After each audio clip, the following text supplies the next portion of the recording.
کیا آپ نے کبھی غور کیا کہ ہم قرآن پڑھنے سے پہلے اعوذ باللہ من الشیطان الرجیم کیوں پڑھتے ہیں؟ سب سے پہلے ہم تعوذ پڑھتے ہیں، پھر ہم تسمیہ پڑھتے ہیں، اور پھر ہم قرآن پاک کی تلاوت شروع کرتے ہیں۔ تسمیہ تو قرآن مجید کی ہر سورت سے پہلے لکھی نظر آتی ہے، لیکن تعوذ ہمیں کہیں بھی قرآن مجید میں لکھی ہوئی نظر نہیں آتی۔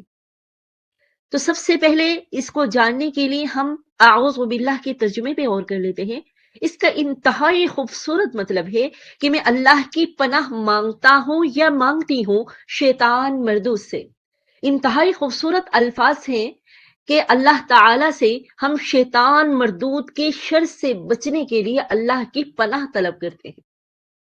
اب سوال یہ پیدا ہوتا ہے کہ قرآن میں تو کہیں بھی شروع میں اعوذ باللہ لکھی ہوئی نظر نہیں آتی، تو پھر ہمیں یہ پڑھنے کا حکم کہاں سے ملا؟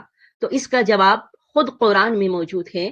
اللہ تعالیٰ سورۃ النحل آیت نمبر 98 میں فرماتے ہیں فَإِذَا قَرَأْتَ الْقُرْآنَ فَاسْتَعِذْ بِاللَّهِ مِنَ الشَّيْطَانِ الرَّجِيمِ، جب بھی تم قرآن پڑھنے لگو تو اللہ کی پناہ مانگو شیطان مردود سے۔ گویا یہ اللہ کا واضح حکم ہے کہ تلاوت سے پہلے ہم شیطان سے بچنے کے لیے اللہ کی پناہ طلب کریں۔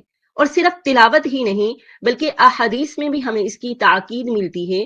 نبی کریم صلی اللہ علیہ وآلہ وسلم نے فرمایا جب کسی کو غصہ آئے تو اعوذ باللہ من الشیطان الرجیم پڑھے، کیونکہ غصہ شیطان کی طرف سے ہوتا ہے۔ اسی طرح ہر برائی، وسوسے اور شیطانی اثرات سے بچنے کے لیے بھی تعوذ کے اہتمام کا حکم ہوا ہے۔ یعنی اعوذ باللہ صرف ایک جملہ نہیں بلکہ ایک مضبوط طاقت ہے شیطان کے خلاف، ایک مضبوط ڈھال ہے، ایک مضبوط حفاظت ہے جو ہمیں ہر حال میں شیطان کے شر سے بچاتی ہے۔ تو آئیے ہم اپنی زندگی میں اس خوبصورت سنت کو شامل کریں، تلاوت سے پہلے، غصے کے وقت اور ہر برائی سے بچنے کے لیے اعوذ باللہ کا اہتمام کریں۔ اللہ ہمیں شیطان کے شر سے محفوظ رکھے اور قرآن سے سچی محبت عطا فرمائے۔ آمین۔